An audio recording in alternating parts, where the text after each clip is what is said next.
Hi everyone, আসসালামু আলাইকুম। আপনারা সবাই কেমন আছেন? আই হোপ সবাই অনেক ভালো আছেন and welcome back to my channel করবিসিকো। আজকের পর্বে নিয়ে এসেছি নতুন একটা রেসিপি, ভিন্ন স্টাইলের ভিন্ন স্বাদের শাহী পটল চিংড়ি ভর্তা। এই শাহী পটল চিংড়ির ভর্তাটা কিন্তু আমার শাশুড়ি আম্মুর হাতের স্পেশাল ভর্তা। এই ভর্তাটা খেতে এতটাই মজা যে সবাই শুধু আপনার প্রশংসাই করবে। আমার ভর্তার রেসিপিটা পুরোটা দেখবেন, স্কিপ করবেন না। তো আমার ভর্তাটা শুরু করা যাক। আমি এখানে শাহী পটল চিংড়ি ভর্তা করার জন্য এখানে আমি প্রথমে আগে পটল নিয়ে নিয়েছি 9টার মতো। এখন আমি পটলটা সুন্দরভাবে ক্লিন করে ধুয়ে নিয়ে এইরকম লম্বা করে স্লাইস করে কেটে নিয়েছি। আর এই পটলটা কিন্তু আমি ছিলে নিইনি, জাস্ট ওপর থেকে একটু কেকড়িয়ে নিয়েছি। তো আমি অফিস কিনে এই পটলগুলো হলুদের গুঁড়ো, মরিচের গুঁড়ো আর লবণ দিয়ে এটা ম্যারিনেট করে রেখে দিয়েছি। কারণ যে কোনো জিনিস ভাজার আগে যদি আপনারা একটু ম্যারিনেট করে রেখে দেন তাহলে সেই জিনিসটা খেতে মজা লাগে। আর সঙ্গে আমি নিয়ে নিয়েছি চিংড়ি মাছ। তো এই চিংড়ি মাছের আকার একটু বড় ছিল, যার কারণে আমি ছোট ছোট করে কেটে নিয়েছি। আর এই চিংড়ি মাছ কিন্তু হলুদের গুঁড়ো আর লবণ দিয়ে আমি ম্যারিনেট করে রেখেছি। এখন আমি সব কিছু ফ্রাই করে নিব, যার জন্য চুলায় একটা ফ্রাই প্যান বসিয়ে দিয়ে সেখানে আমরা একটু বেশি পরিমাণ তেল দিয়ে দিলাম। তো প্রথমে আগে আমরা ভর্তা করার জন্য এখানে শুকনো মরিচটা ভেজে নিব। তো এই জন্য আমি শুকনো মরিচ দিয়ে দিলাম। আর শুকনো মরিচ ভাজার জন্য করি আমাদের কিন্তু এটা লো হিটে ভেজে নিতে হবে, তাহলে মরিচগুলো সুন্দরভাবে ভাজা হবে এবং এটা মচমচে হবে। তো ভর্তাটা খেতেও অনেক মজা লাগবে, এই জন্য লো হিটে একটু সময় নিয়ে আমাদের ভেজে নিতে হবে। তো দেখুন, মরিচগুলো কিন্তু ভালোভাবে ভাজা হয়ে গেছে। এখন আমি এই মরিচগুলো উঠিয়ে নিচ্ছি। আর মরিচগুলো আমাদের উঠিয়ে নেওয়ার পরে এই তেলের মধ্যেই কিন্তু আমি আবার পেঁয়াজ বেরেস্তা করে নিব, যার জন্য আমি পেঁয়াজগুলো কুচি কুচি করে কেটে নিয়েছি। এখন আমি এই পেঁয়াজগুলো ভেজে নিব।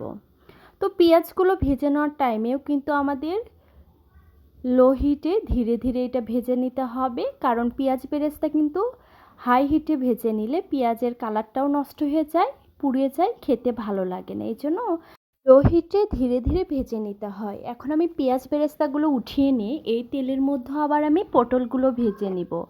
পটলগুলো কিন্তু আমাদের হাই ফ্লেমে ভেজে নিতে হবে, কেননা পটলগুলো যদি আমরা লো ফ্লেমে ভেজে নিই তাহলে কিন্তু পটলগুলো নরম হয়ে যাবে, তো এই ভর্তাটা খেতে কিন্তু ভালো লাগবে না। যার জন্য পটলগুলো আমাদের হাই ফ্লেমে ভেজে নিতে হবে, তাহলে পটলগুলো সুন্দরভাবে মচমচে হবে এবং ভর্তাটা খেতেও অনেক মজা লাগবে। তো দেখুন, আমাদের পটলটা কিন্তু অলরেডি হয়ে গেছে। এখন আমি জাস্ট এইটা উঠিয়ে নিব। তো সবগুলো পটল আমাদের ধীরে ধীরে উঠিয়ে নিতে হবে এবং এই তেলের মধ্যে আবার আমি চিংড়ি মাছগুলো ভেজে নিব। তো এখন আমি এই তেলের মধ্যে চিংড়ি মাছগুলো দিয়ে দিচ্ছি। তো চিংড়ি মাছগুলো এখন আমি হাই ফ্লেমে ভেজে নিব। চিংড়ি মাছগুলো ভাজতে বেশি টাইম লাগে না। তো এখন আমি চিংড়ি মাছ ভাজা হয়ে গেলে চিংড়ি মাছগুলো এখন আমি উঠিয়ে নিব।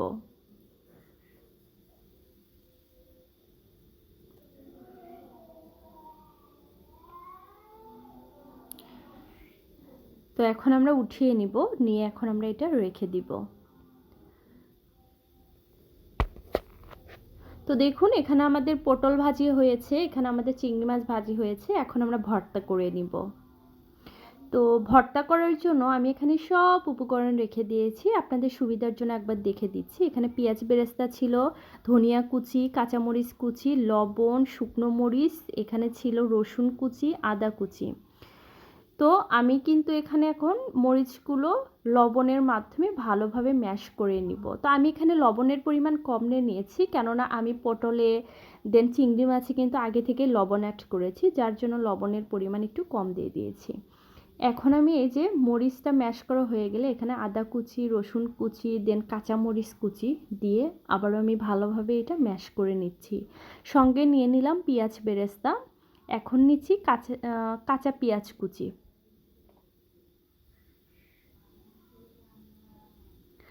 এখন আমি এখানে ধনিয়া পাতা কুচি নিয়ে নিলাম, নিয়ে এটা হাত দিয়ে ভালোভাবে ম্যাশ করে নিব।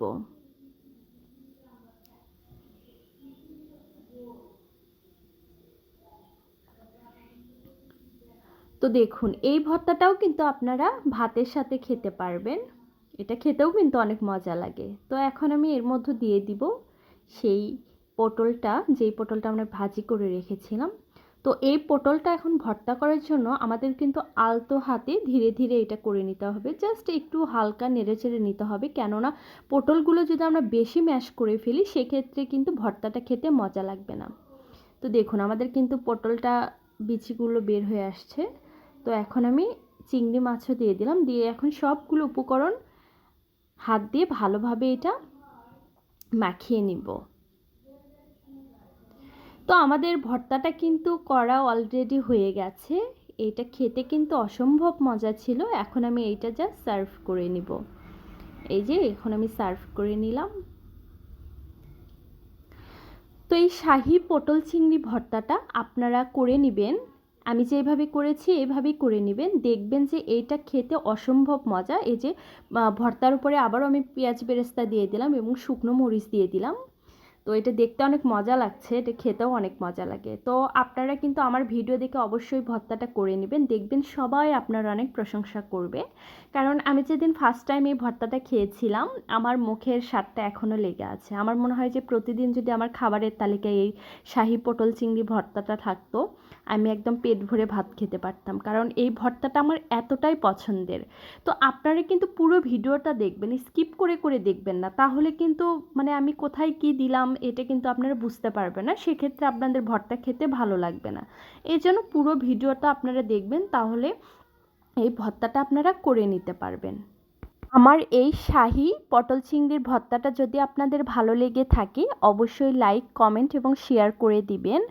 আর যারা এখনও আমার চ্যানেলটা সাবস্ক্রাইব করেনি তারা অবশ্যই সাবস্ক্রাইব করে দিবেন এবং পাশে রাখা বেল বাটনটি প্রেস করে দিবেন, যাতে করে আমি যখনই নতুন ভিডিও আপলোড করব আপনার কাছে সঙ্গে সঙ্গে নোটিফিকেশনটা চলে যাবে। তো আজকের মতো এতটুকুই, আল্লাহ হাফেজ।